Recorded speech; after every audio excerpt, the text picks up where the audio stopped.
Hello, my friends. Hope all is well.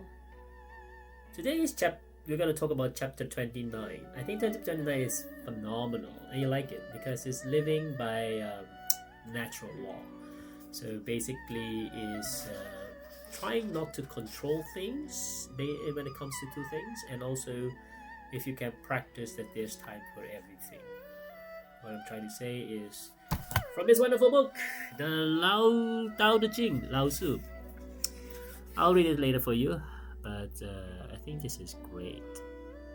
Why is it great?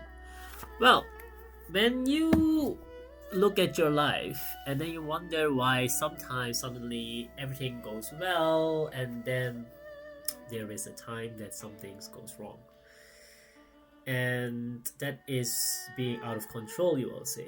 But that's not true, because in life you cannot control everything. That's true. That is so true.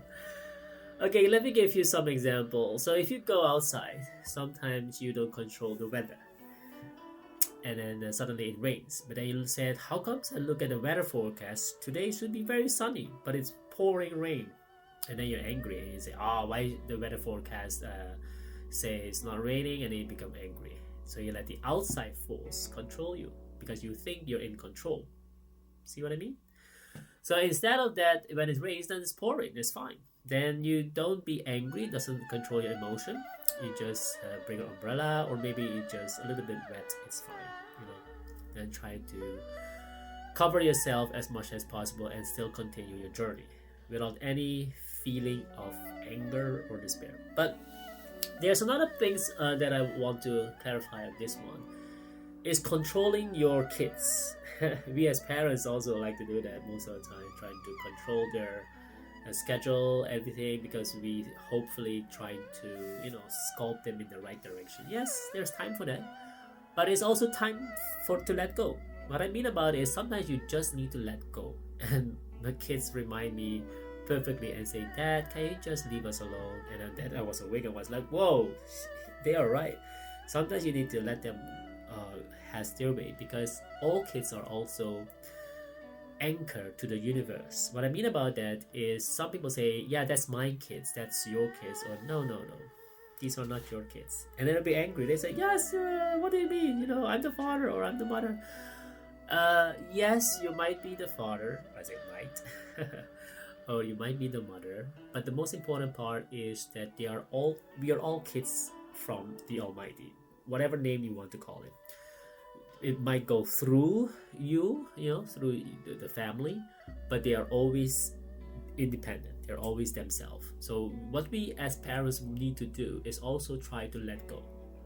There's time to go ahead to do your parenting stuff, but there's also time to let go and let the kids learn from by themselves, because then they will learn how to become more independent and also strong-minded. So I'm not saying that you just let go when you go across the street or anything danger. No, I mean like playground or something. Sometimes you let them fight out also with other kids, not physical fight, maybe argument or something, so that they learn that this life will not be always protected by the parents, so that we have to be hands off as well, so that they have to try to compromise with each other, and then they will play with each other. Most of the kids say, "Yeah, he or she took my stuff," but I said, "Yeah, but you'll find a way, go ahead," and then they will come back and say, "Okay, but can you help me?" And if it's not physical danger, I will just say, "You go ahead," and then finally they play with each other. The same goes with everything, your employees as well. Sometimes you don't be a helicopter to always ask the status updates, etc. Sometimes just to let go and trust your subordinates to do the stuff. You don't micromanage everything. So you need to trust your team members as well, even your own partner or anything. You don't control them and say, "Where are you going? What time are you coming home?" and this kind of stuff. No. So most importantly is we need to let go of this thing of the feeling of control. Yeah, because sometimes in life we don't have this kind of control. There is a beautiful scene in the Kung Fu Panda as well, that Master Wu Gui is a wise turtle that's trying to tell the the other here, that you have to trust your nature. There's no accidents. Something sometimes happens because there's illusion of control. You're already defined, you're already here for a reason, and that's why you're also part of this game. Some things you can control, but some things you don't. You let go and let God, you know what I mean, or let Allah, or whatever you believe in. But the most important thing is that there is some things, sometimes time to be ahead.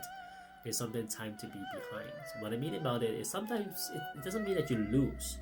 Sometimes in life you need to relax, because you cannot always keep going.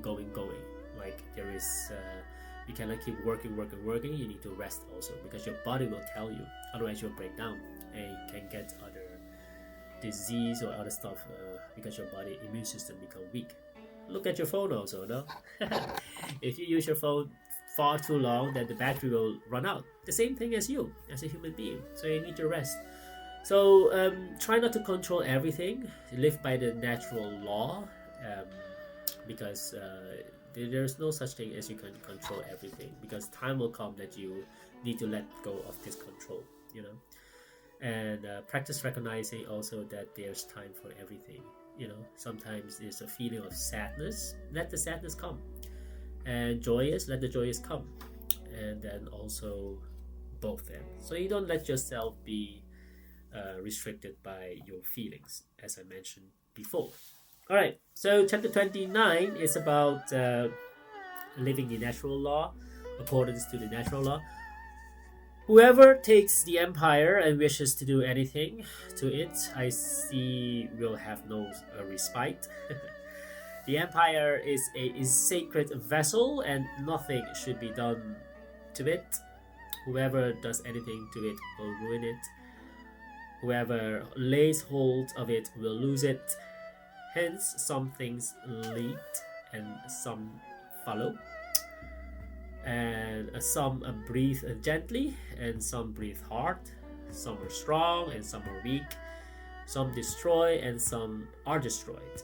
So therefore the sage avoids excess, extravagance, and arrogance.